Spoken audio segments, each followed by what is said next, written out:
So there's a lot of people walking around and they think, I'm just tired. No, it's your environment. And it could be toxins from man-made things, but it's much more likely to be toxic mold. What I oftentimes ask people, oh, yeah, I just gained 25 pounds in the last 6 months. I go, when did you move? I go, 6 months ago. Where's the water stain in your house? Oh, it's on the ceiling. It's predictable. The worst thing is sometimes you can't see it. And this is where testing your environment might be more important than testing your blood, but you can do both. 70% of homes today have toxic levels of mold. How can people get it out? It's a big expense. It's a big hurdle. We can dehumidify, we can spray it. There's good chemicals out there today, but what's the answer here? If your home is full of mold and you're sick, you need to move. And my biggest request, if you have mold in your home, don't.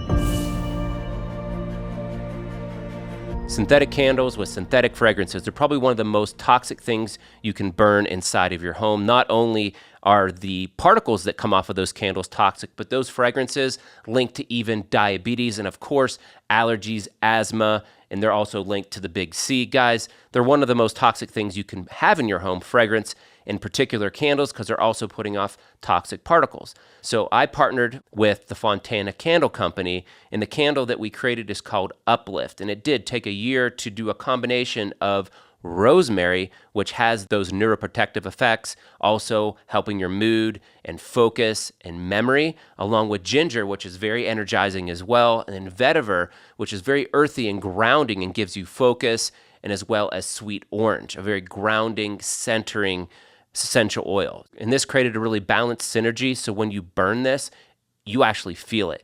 You're going to want to do more. You become more focused, more energized. At least that happens for me, and I believe it'll happen for you. So if you go to fontanacandlecompany.com, you can find this new Uplift candle by Non-Toxic Dad and get it at the biggest discount they offer, 20% off, using the code NonToxicDad.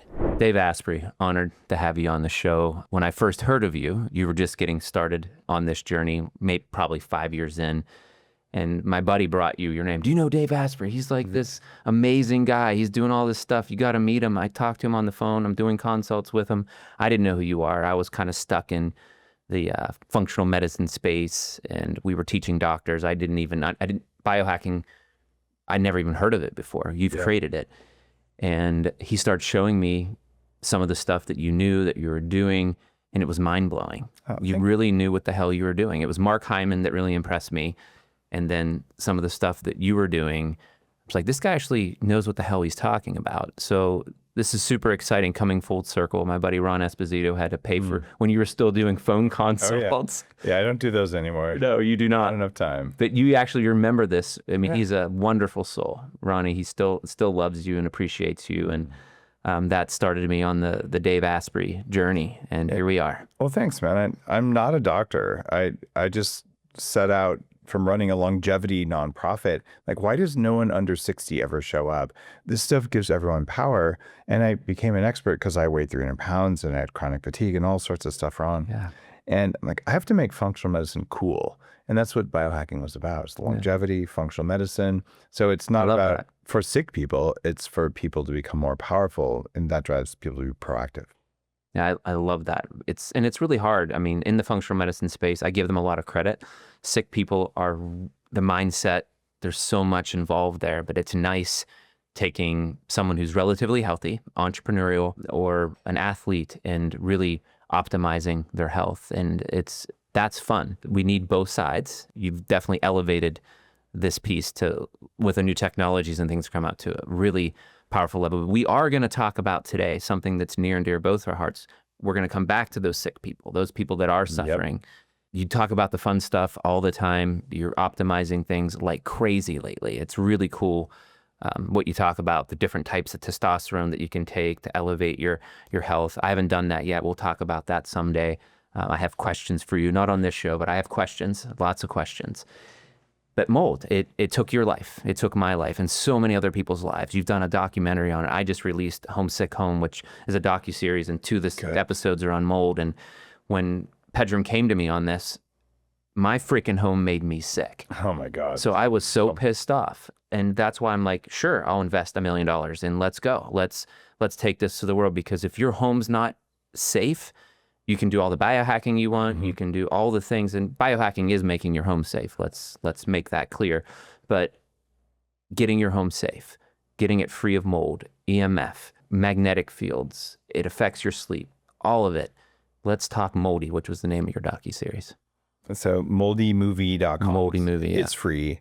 And what I did is I figured out in the late 90s I had toxic mold poisoning. There was no medical help for this. People didn't believe in it. Not in the 90s. No. And the way I found out was I was allergic to 8 of the top 10 most noxious indoor toxic molds. I'm like, well, that's a pretty good sign I've been exposed to them and have all the symptoms. So I did climb my way out of it, and I had to learn a lot of functional medicine and a lot of other stuff that's environmental. And eventually the biohacking movement emerged, and I gave it that name because I wanted it to be non-medical. Because what I learned from helping so many people with mold is that people with mold, our brains don't work, right? You can't follow through on stuff. You can't think about stuff. Everything feels like it's a mountain. And I'm fully recovered. I lived in a house that had 42 water leaks accidentally. I lived there for 4 months. I didn't get sick. Okay. It wasn't great for me, but I didn't get sick. My brain didn't go away. I was functional. My emotions were fine. That's how recovered you can be. But most people who've been exposed to toxic mold, it wrecks you. Like, it's ruined marriages. It does. It's messed up kids. I had Asperger's syndrome as a kid, probably from living in a moldy basement when I was very young. And I say I had it because you can reverse it. It's just a lot of work. But I did the documentary because I don't want people to go through what I went through, which is you go to the doctor and they tell you you're crazy. So I'm like, what if a dozen doctors with top credentials said, this is real? And then a dozen people like you and me saying, I was a hedge fund manager. I moved in a moldy building and I couldn't work anymore. And this is happening in 100 million structures in the US. And part of my journey was understanding different toxins, what they do, where they come from. And I'm happy to talk about all that. But what was most painful for me was I had to give up coffee. So for 5 years, I didn't drink coffee because every time I drink it, I get a kick. And then an hour later, I'd feel like anxiety and like tightness in my chest and sugar cravings. Tightness in your throat, choked by your shirt. Yeah. And epinephrine or something. Yeah, it's probably a histamine response. And I thought, well, I guess I can't drink it. And I came back from a trip to Tibet and I had a cup of coffee and I felt amazing. Like the angels sang, you know, it was good. And the next day I had another cup of coffee, from also high end, from a different place. And I felt all the symptoms. I go, wait, I couldn't have got allergic to coffee in one day. It's the coffee. And I just went deep on it. I'm like, oh my God, most of the world has regulations about the amount of mold that's allowed in coffee because it's a known problem, but not the US. And at this point, somewhere in my archives, I have a former president of the Specialty Coffee Association. This is like the largest coffee industry group, on video on my plantation saying I was in Japan when they rejected 1,000 shipping containers of coffee because it was too moldy. I said, what'd you do with it? He said, we sent it to the US because it's not illegal there. And this is real. Yeah. And there's 36 studies, and this is just in coffee. I'm going to go to all the food and environmental stuff in a minute. 36 studies showing it's present, it survives roasting, and it survives brewing, and it's present in the cup. And the kind of toxin that's common in coffee is common in other stored things like grains. It's also in beer and wine. And for some reason, we just don't have any government protection in the US. Oh, wait, that's a pretty common thing right now when it comes to all the environmental stuff. But like, I can solve this problem because I love coffee. So I went about that, and people know me from starting Bulletproof. I'm not involved with the company anymore. And my new coffee company is called Danger Coffee. And it is truly lab tested, mold free. And I add electrolytes and trace minerals that bind to mold toxins that could be present in your gut and other toxins. So I'm remineralizing when I drink it. But if I drink a normal cup of coffee, I still get that feeling. And why? That feeling is because coffee, a lot of it contains something called OTA, ochratoxin A. Why would you care about ochratoxin A? Well, it's a direct, aflatoxin in coffee, not so much. Not so much. But you see that in grains and peanuts and nuts and other vegetables. But why would you care about ochratoxin A in your coffee? It's because it's a direct mitochondrial poison, and it causes bladder irritation and even bladder cancer. And if you ever had a cup of coffee and you have to pee afterwards, but your bladder's not full, you got moldy coffee. Because coffee is actually hydrating. when there's not mold in it. But if there's something that's toxic to your kidneys, the body's going to say, you have to pee, you have to pee. So we're all getting exposed to this, and you probably won't get rid of it, but you won't get rid of it entirely, but you can minimize it. Even worse, that OTA toxin that's in coffee is also present in a moldy home. And I've lived in a moldy home multiple times in my life. So once you get sensitized to it, it gets worse and worse. Yeah. And I just have to say this, it's called danger coffee because who knows what you might do. Like it's the kind of danger, like I have so much energy, I could do anything. Now I see. Yeah. I wondered, I was going to ask you the name and how that was came about. I felt weak when I had toxic mold. And no one wants to feel like I just have no power, I have no energy. I guess I'm peaceful because I'm just exhausted. I want the kind of peace that comes from people being, I could do anything, and I'm choosing to be peaceful. You are Tom Cruise. That's right, Iceman. I am dangerous.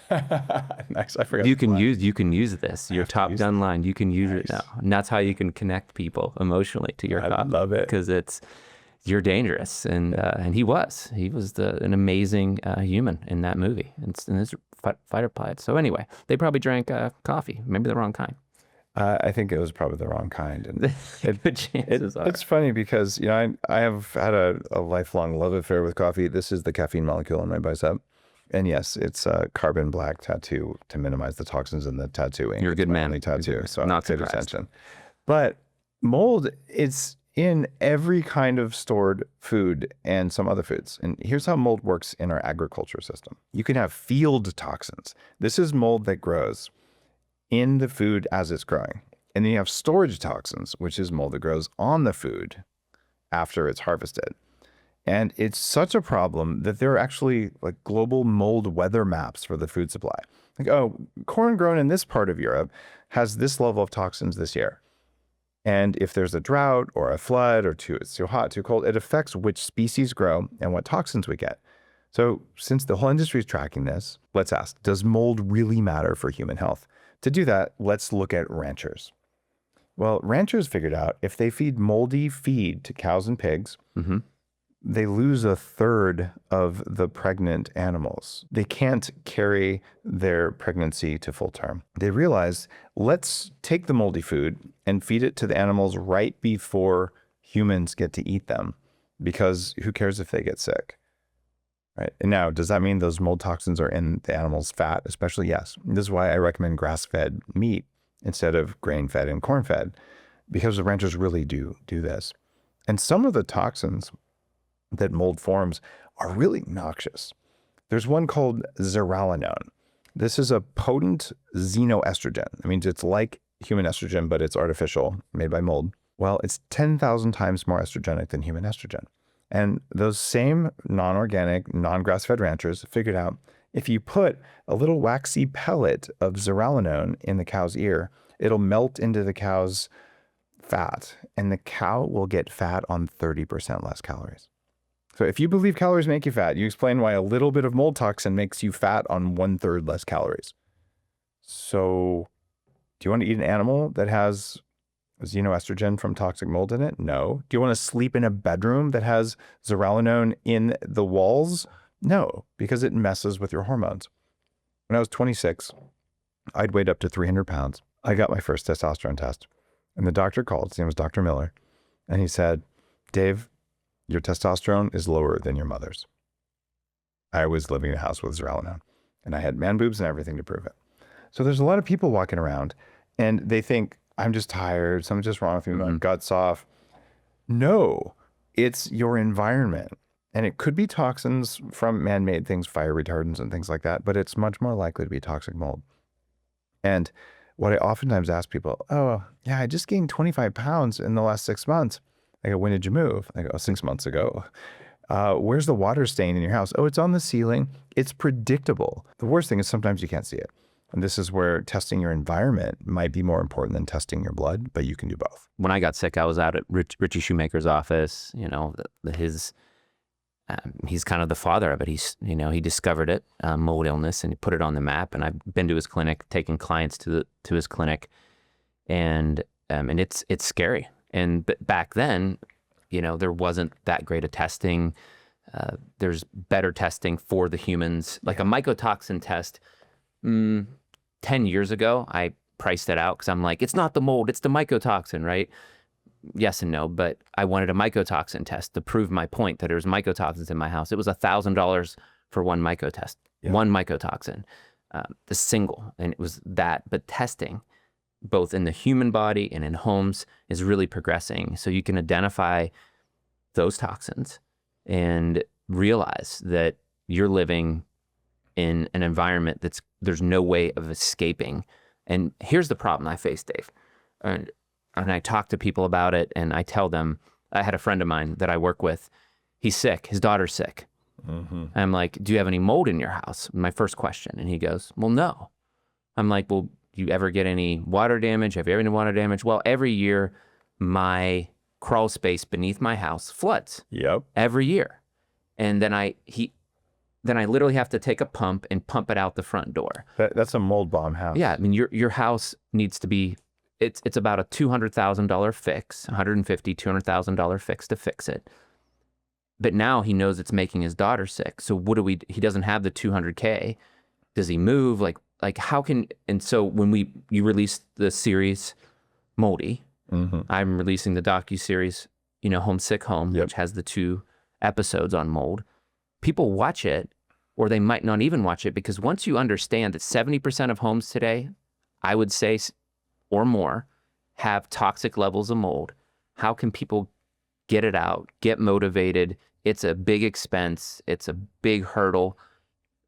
We can dehumidify, we can spray it, there's good chemicals out there today, but what's the answer here? Right now, there isn't a great answer. Yeah. If your home is full of mold and you're sick, you need to move.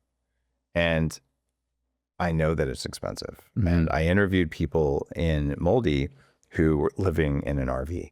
One person lived in a tent in the desert just to get away from mold. You probably don't have to go there. And it may sound dramatic, but when you're stuck in a moldy home, what you're going to feel is you just can't handle it. You just can't do it. It's too much. It is too much. Right? Yeah. And you might be the one feeling nothing, and someone else is really sick. So you think they're just making it up. The most powerful interview that I did was with a couple. They're married and they're both doctors, and they were building a home that was moldy. So every time they were in there, she'd get profoundly ill. And as a doctor, she knew, well, if you have more than 5 symptoms, you're a hypochondriac. She had 10 symptoms. So with mold, you can have easily 10. Oh, easily. So she said, well, what could this be? Because her body temperature was elevated, she knew it was real. So she biopsied every organ in her body. That's expensive and painful, and couldn't come to a conclusion. Finally discovered it was mold. And when they moved out of the moldy areas and fixed her biology, she was just fine. And her husband, who's a doctor, is sitting there going, I never felt anything, but this is totally real. And this is the problem. One person has headaches, another person has rashes, profound brain fog over here, digestive discomfort over here. So you think it's different things. And here's how mold actually works when it's in your environment or in your food. There's the mold itself, which irritates your immune system, and it triggers something called mast cell activation syndrome. There's these little immune cells called mast cells, and their job is to be like landmines. They're supposed to sit there till there's a threat, then they explode and they destroy the threat, and they release histamine, and they release many other inflammatory molecules.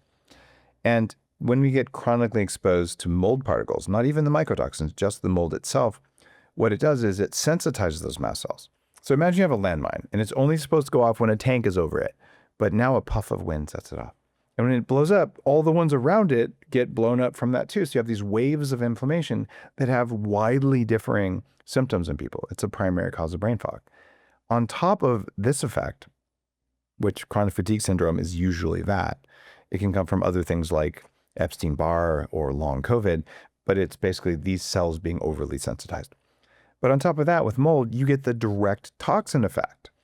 And that means zearalenone is doing its work on your testosterone and your estrogen receptors.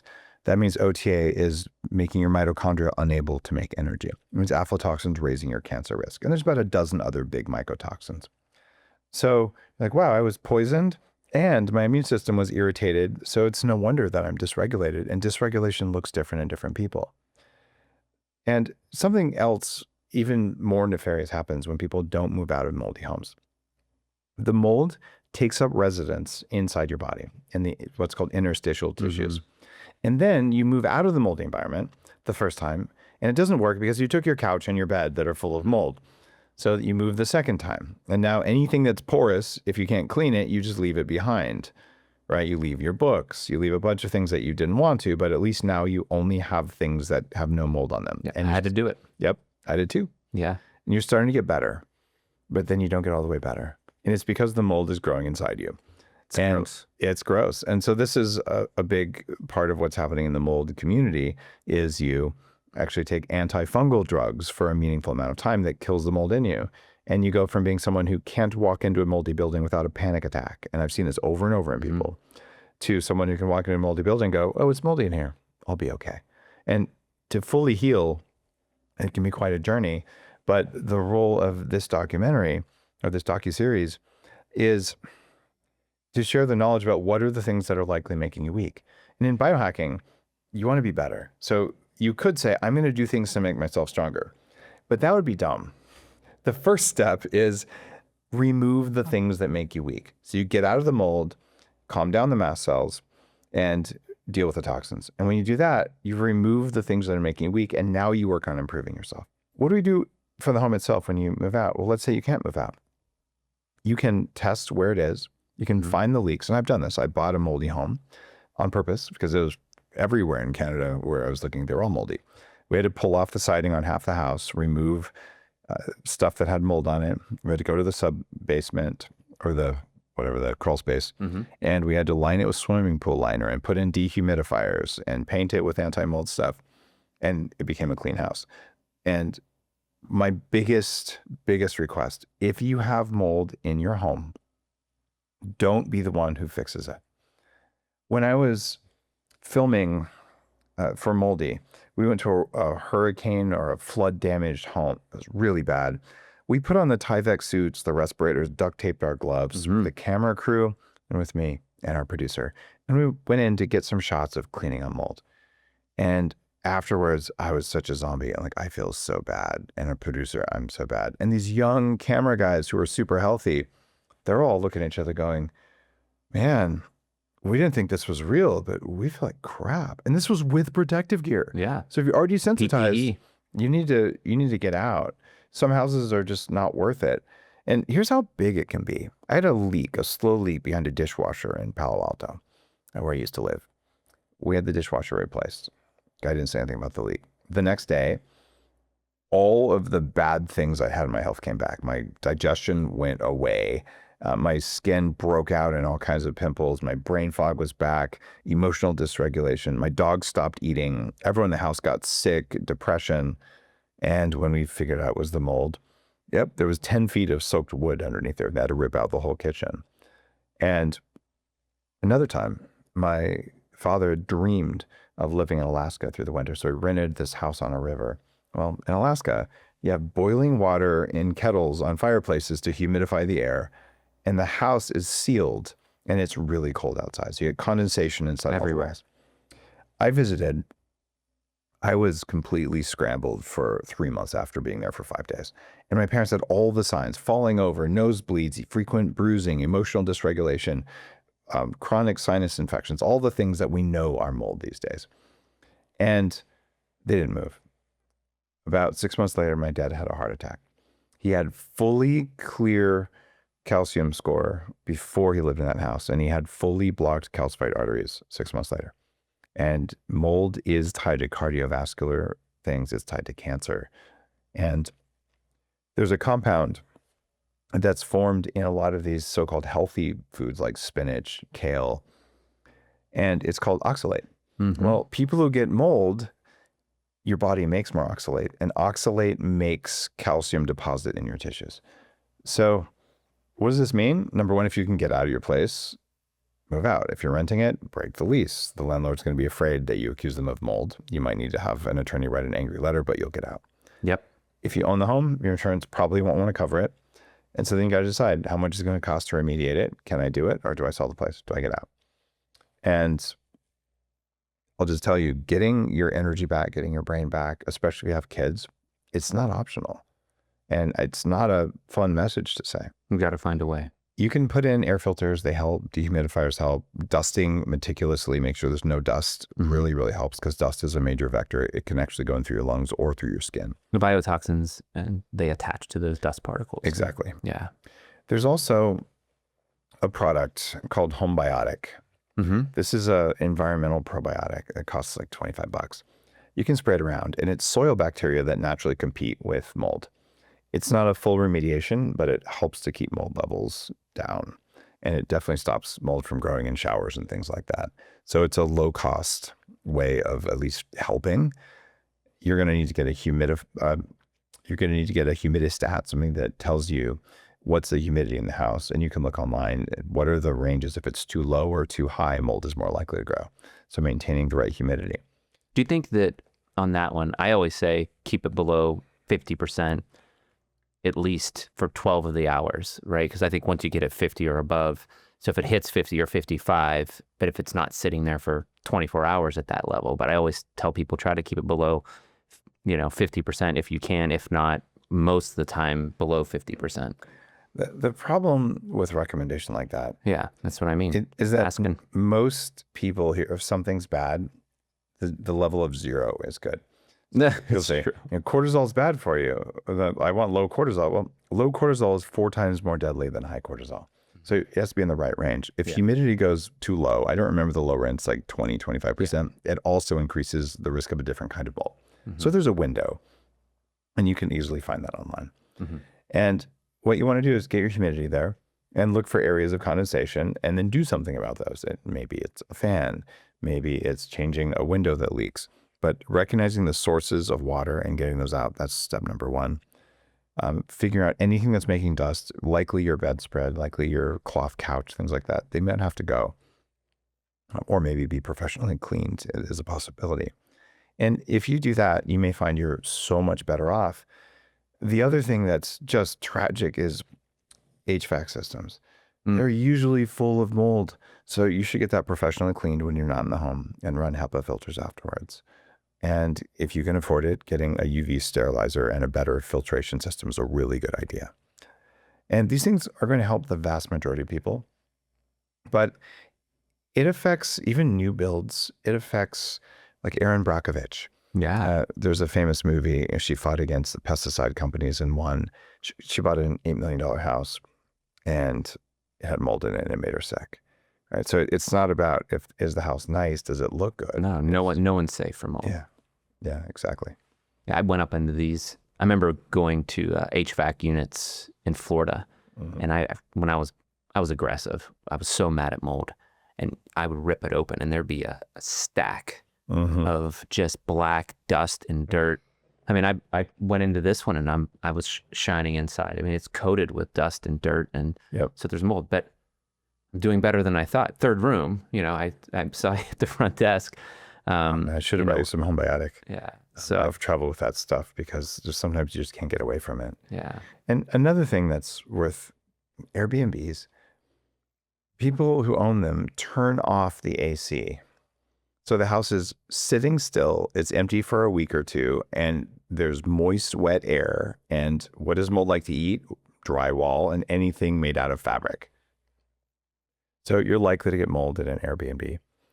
I live in Austin, Texas, which is a very high mold town. Yeah, very humid.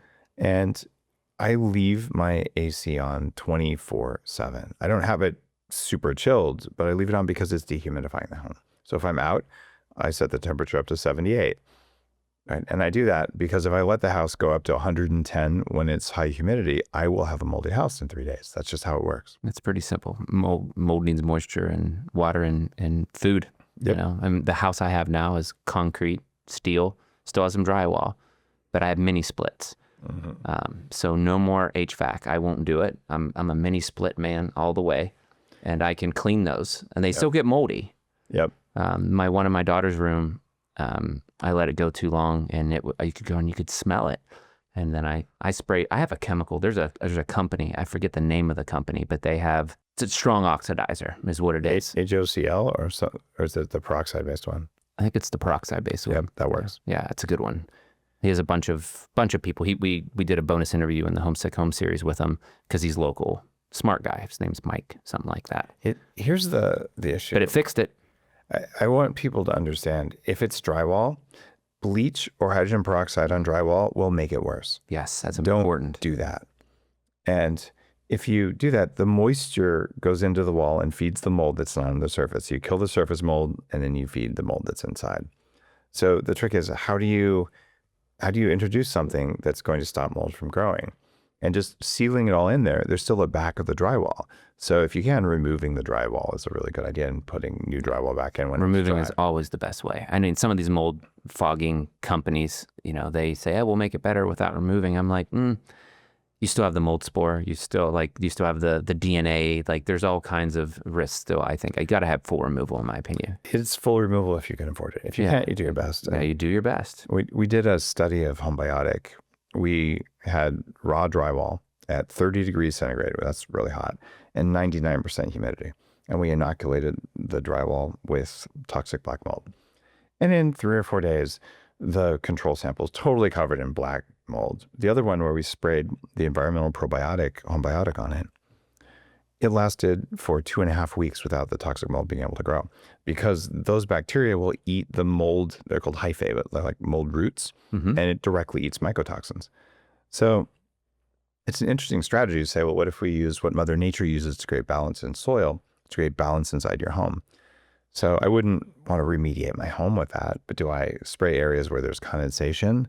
Or if I'm in a moldy hotel room, do I spray it around to wait a little while? I feel better when I do that. So it's a way. There's also ozone. If you don't have lots of rubber and plastic and you have pets or plants, you can shock treat a home with high levels of ozone. Breathing ozone at that level will damage your lungs. So you have to be really careful. Yeah. And you can do that. And then you come home, open all the windows, hold your breath. Make sure you don't breathe it. You will cough and hack and probably throw up. But if you do that, let it air out properly, that'll it'll oxidize a lot of the toxins. It'll kill the spores, but the spores themselves still trigger mast cell activation. So you still have to clean up, no dust, air filters, all that. Yeah, dusting your home. I think that's one of the big things. People will spray and do mold remediation. I know I bought a moldy home. It had a huge wall, but it was concrete, glass. And I'm like, and I was strong enough at the time. I knew this was the home that I wanted to have my family in. So I did the mold remediation. We were living in my home in Pennsylvania. So I just did all the remediation while we weren't there. No nothing. And then I opened it up, did, air exchanges, and we wiped down every surface, flat surface. The house still, even after that, I've had it tested, and there's still remnants still laying around, and I did another dusting. But it made a difference. I finally conquered a moldy home, and that was one of my goals for my mental state, because I was very fearful. I've texted you a few times where I'm like, Dave, I'm scared. Yeah. What do you think? It's kind of funny. Once someone's been exposed and sensitized, and again, there's 100 million homes, and that means there's probably at least 100 million people who have some degree of this going on, and probably 30 million people who have serious problems with this. So this is also common in schools. They never maintain schools, right? So kids are exposed to terrible mold. So it's easy to say, well, every time I walk in one of these places, I feel really unwell, and I don't feel well for a long time. In fact, when I was filming Moldy, my producer, who was mold sensitive and didn't know it, she walked into a basement that had been flooded. I wouldn't even go down there. I already knew what that would do to me. And she came out and she had a full panic attack. Like, she said, I don't know what's going on. And this is a physiological response. This is not about people being dramatic. And once that happens, your body, your nervous system, it knows that mold is dangerous. So it feeds you all these emotional signals around mold. And when you're fully able to control the mold in your home, and when you heal your body and you heal your nervous system, mold isn't scary anymore. It's just a thing in the environment, just like tigers, just like other cars that can run into you. And it's something you're just aware of, and it's something that you manage. And you can do it from a place of peace. And it's a lot easier that way. But it took me a long time, because I was one of those guys, like, I'd be like, okay, I'm going to hold my breath and walk out of here. I got a mold story for you. I like mold stories. First time I'm ever in London, I decided I was going to take the tube for something or another, which is their equivalent of a subway. This thing was so crazy moldy. My head was spinning. I was feeling so bad. And then I had to go down this long tiled tunnel with mold on the walls. And I'm like, I'm gonna hold my breath because I'm kind of running. Yeah. And I've got this backpack on, and like I am gonna die. Like I had that full on like panic mode. 'Cause I can't breathe in here because I'm feeling my brain shut down. And if you think I'm being dramatic, this is what it feels like when you have mold. So I hear this voice. I'm like running up the escalator like 2 stairs at a time. So I want to get out of this building. I want to go breathe air. And you hear this ghostly voice go, "Will the gentleman charging the escalator please stop?" And I was like, how do you pay for an escalator with a credit card? Because that's what charging means in English, right? In American English.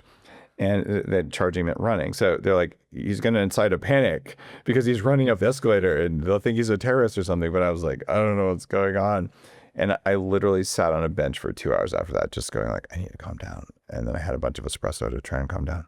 Kind of helped. It's a beautiful story. I was Orlando Airport was after one of the hurricanes, and I knew it was moldy. I knew it was going to make me sick when I went through it. You could see black mold walking through the wasn't TSA then. It was whatever, the security checkout line.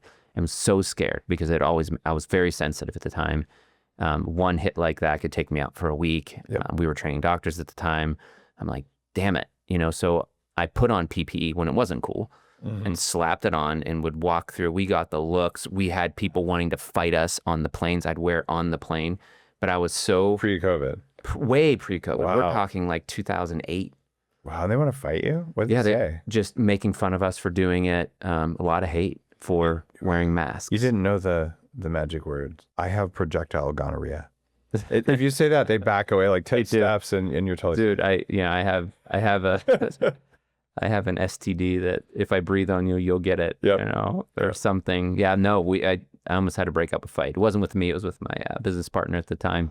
Picked on him, and he has more of a short fuse than I did. I'd have been like, sorry, dude. Yeah, I'm a mess. Like I would just diffuse it, but he was a little tougher than me. So I've been there, right? Avoiding mold is a plague, even in the Bible, the ancient texts, they clearly say they knew it then.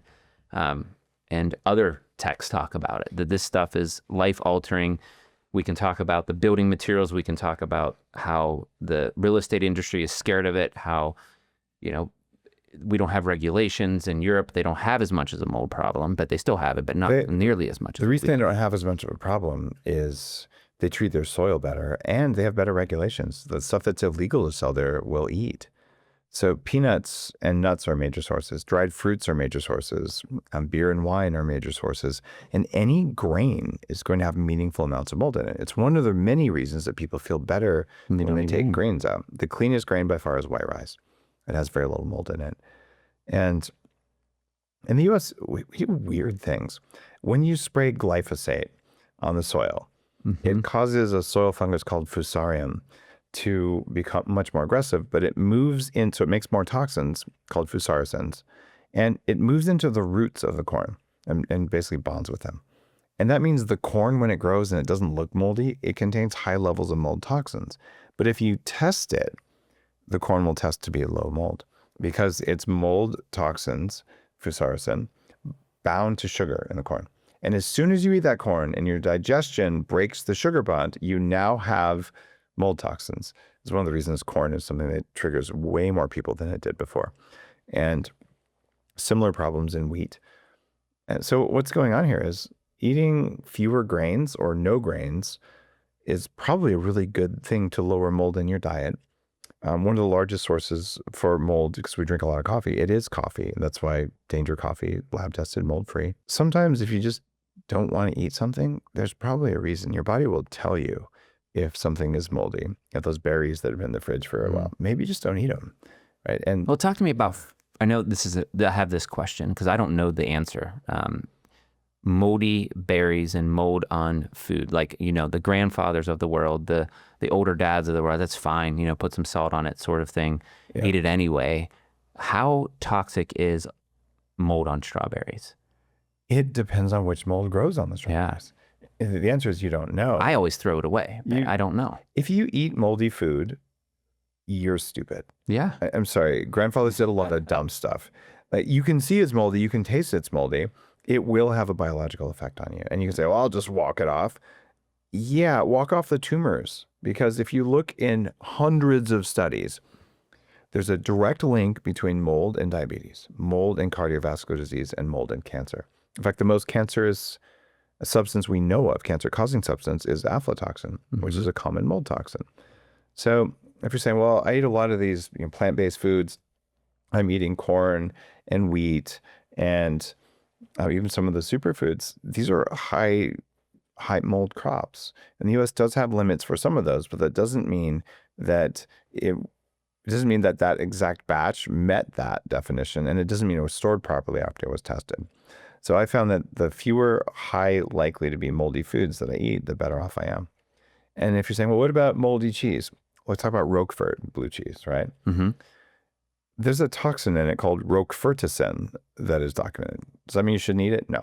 It means if you eat a lot of it, it's bad for you. Mm-hmm. And what a lot of people should know about mold, but they don't, is that when you're exposed to mold, it has antibiotics in it. That's where antibiotics are from. So if you breathe mold, the bacteria in your sinuses, usually there's a streptococcus, that's where strep throat comes from. It will sense that there's a threat from the mold and it'll form a biofilm. It's called strep throat. I had strep throat dozens and dozens of times as a kid because I was in a moldy basement. So the presence of the mold makes the bacteria more aggressive. And if you have frequent infections, that the root cause can be immunosuppression from mold, and it can be the mold itself talking to the bacteria in your gut or in your sinuses in order to make them more aggressive as well. That whole topic of how parasites and bacteria and mold actually talk to the other parts of your body is such it's mind-blowing how complicated things are. And we could go off and we're going to wrap up, but we talk about how we destroy our soils and the bacteria, and it's the breath of life, of what this universe is meant to be. It's sad. It truly is sad, and we're destroying our bodies, we're destroying our soils, and if we could get this terrain fixed, we could be growing healthy grains again, ancient grains and emmer wheat, and countries, it seems to me, countries that care about food and how they dry it and how they process it, and it's part of their culture.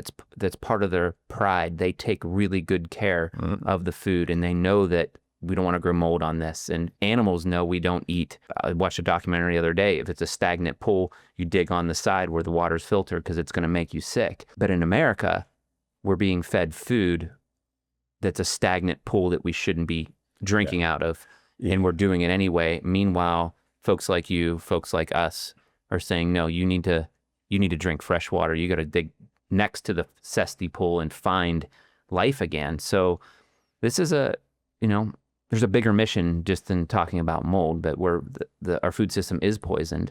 Yeah. And we're at a critical spot. Mold's job is to eat things that are dead or dying. And one of the rules of biohacking is don't eat food that won't spoil, and don't eat food that is spoiled. And if your health is wrecked because of mold recognizes that you're dying, and it's going to grow in you.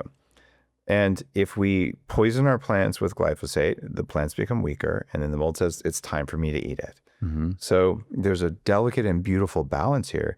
You want healthy plants, you want healthy animals, you want healthy humans, and then mold does its job, which is to break down dead stuff in the soil. It's the fact that we've weakened our soil, our plants, our animals, and ourselves that allows mold to become such a problem. That's beautiful. Well, I think we covered the topics that we want to, Dave. I know you have other things that we could discuss all day. I love the information. I love your brain. You trap this stuff. You're definitely not moldy anymore. Your brain is optimized. I like to think all that biohacking did something. It did. You're accessing all your unconscious mind. Yeah. You're able to access information and bring it. And you brought it today on this show. I've been honored to have you here. Look forward to, I think everyone knows where to find you, but all your Instagram handles and YouTube channels and to learn from you. Dave.Asprey on Instagram, Danger Coffee to get your mold-free coffee.